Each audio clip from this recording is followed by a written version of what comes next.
जो माँ की पूजा होती है वो माँ दुर्गा का चौथा रूप माँ कुष्मांडा के नाम से प्रसिद्ध है। माता रानी का जो वाहन है वो सिंह है। पूरे बरगद के पेड़ में लिपट के सीढ़ी का काम करेगी। होते हैं तो होता यह है कि एक शिकारी आता है, उन्हीं सीढ़ियों को पकड़कर, बेलों को पकड़कर, सब मरे पड़े हैं तो एक एक करके वो नीचे फेंकता है। जैसे ही लास्ट गिरता है तो वो बुजुर्ग हंस आवाज हरे राम हरे कृष्णा हरे कृष्णा कृष्णा कृष्णा हरे हरे हरे राम जय जय श्री राम सबको राम। पहाड़ा वाले हो लहरा वाले, तूने मुझे बुलाया शेरा वाले, मैं आया शेरा वाले। सारा जग दोस्तों नमस्कार, मैं विजय वर्मा। मैं हूं अभी रामगढ़ में। तो रामगढ़ में आज है नवरात्रि का चौथा दिन।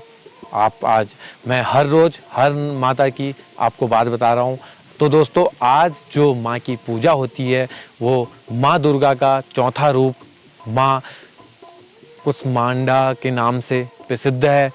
तो कुष्मांडा माँ, मैं स्क्रीनशॉट लगा रहा हूँ, आप वो तस्वीर देख रहे हों। तो दोस्तों अपनी हल्की मंद हंसी द्वारा अखंड अर्थात ब्रह्मांड को उत्पन्न करने के कारण इसे कुष्मांडा के नाम से अभिव्यक्त किया जाता है। इसकी 8 भुजाएं, जो माता की जो भुजाएं हैं वो 8 भुजाएं हैं। साथ में हाथ में जो 8 भुजाएं हैं उन 8 भुजाओं में कमंडल, धनुष, बाण, कमल, पुष्प, अमृतपूर्ण, कलश, चक्र तथा गदा विराजमान है। 8वें हाथ में सिद्धियों से निधियों देने वाली जप माला है। जो माता रानी का जो वाहन है वो सिंह है। बालियों में कुंभ की बाली इन्हें बहुत ही प्रिय है, तो तभी माता का नाम कुष्मांडा पड़ा है। तो दोस्तों मैं आपको नवरात्रि के शुभ अवसर पर ढेर सारी हार्दिक बधाई। मैं हूं रामगढ़ में। तो दोस्तों बड़े बुजुर्गों की बातें मानना बहुत ही अति आवश्यक है। पंचतंत्र की एक कहानी है। बहुत समय पहले एक बरगद का पेड़ हुआ करता था। बरगद के पेड़ में हंसों का जोड़ा रहा करता था।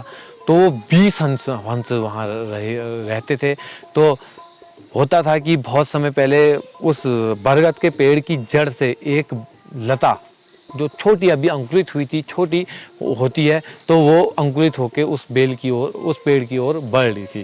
तो जो सयाना बहुत ही सयाने जो हंस थे, उन्होंने, जो सबसे बुजुर्ग थे, उन्होंने उन जवान हंस से बोला कि इस बेल को आप तोड़ दीजिए, बेल को आप तोड़ दीजिए और ये पूरे बरगद के पेड़ में लिपट के सीढ़ी का काम करेगी। और कल के दिन कोई शिकारी आके या कुछ भी आके, कोई सर्प ही आके यहाँ हमें आघात पहुँचा सकता है।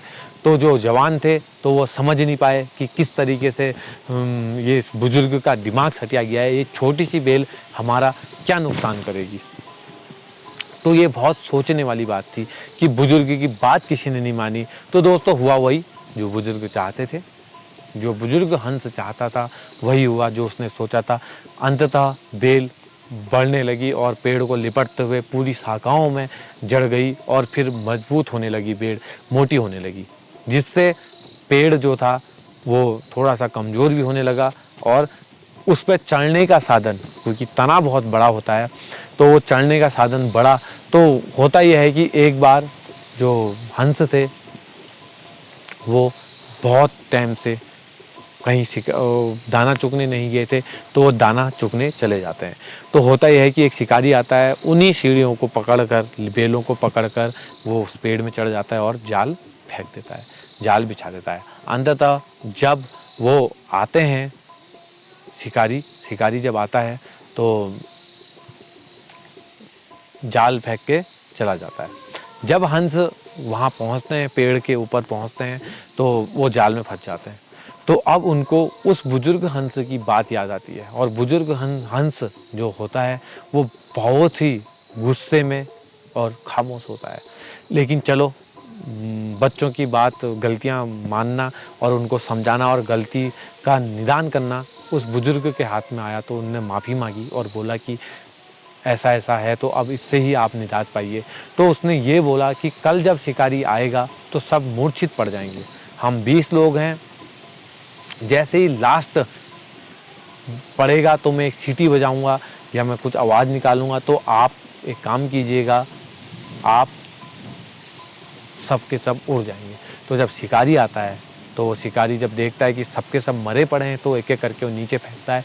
जैसे ही लास्ट गिरता है तो वो बुजुर्ग हंस आवाज़ मारता है, कुछ आवाज़ लगाता है और वो फुर्र से उड़ जाते हैं। तो दोस्तों, बड़े बुजुर्गों की बातें मानना भी बहुत होती है। अभी इतनी प्यारी हवा चल रही है, मज़ा आ रहा है। आप लोग तो शायद मेरे ख्याल से जो दिल्ली में लोग देख रहे हैं, कुसुम गुप्ता जी हैं, तो वो मुझसे बात करने के लिए बाहर नहीं आती, क्योंकि बाहर ऑडियो कॉल से करनी पड़ती है और उनके घर में इंटरनेट लगा हुआ है, तो इंटरनेट से वीडियो कॉल करती हैं या तुम्हारे व्हाट्सअप कॉल करती हैं ऑडियो कॉल। तो मैं ऑडियो कॉल गांव में उपलब्ध नहीं है, क्योंकि नेटवर्क थोड़ी नेट प्रॉब्लम है यहाँ, तो मैं उनसे बात नहीं कर पाता हूँ। तो वो कहती हैं गर्मी के कारण। और यहाँ इतनी निवेली निवेली हवा चल रही है, मज़ा आ रहा है दोस्तों। आप भी आइए, कैंची धाम घूमिए, नवरात्रियों में पहाड़ों में जाइए, हरिद्वार जाइए, कहीं पहाड़ों में माता रानी के मंदिर जाइए और आनंद ले सकते हैं। तो दोस्तों, नवरात्रि के चौथे दिवस पर माँ कुष्मांडा माँ की जो पूजा होती है वो आप पूजा कीजिए। माता जी को मालपुए अत्यधिक प्रसिद्ध हैं।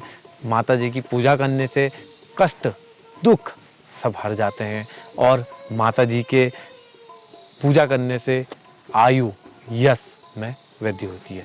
तो दोस्तों, नवरात्रि की ढेर सारी हार्दिक शुभकामनाएं। अगर आप चैनल में नए हैं तो दोस्तों चैनल को सब्सक्राइब कर दीजिए, बेल आइकन दबा दीजिए। मिलते हैं कल को 5वीं नवरात्रि में माता जी की जो पूजा होती है, जो जिस माता की पूजा होती है उसके साथ। तो दोस्तों, तब तक नमस्कार। जय नीम करोली बाबा जी, जय हो, जय माता रानी। नवरात्रि की आप लोगों को ढेर सारी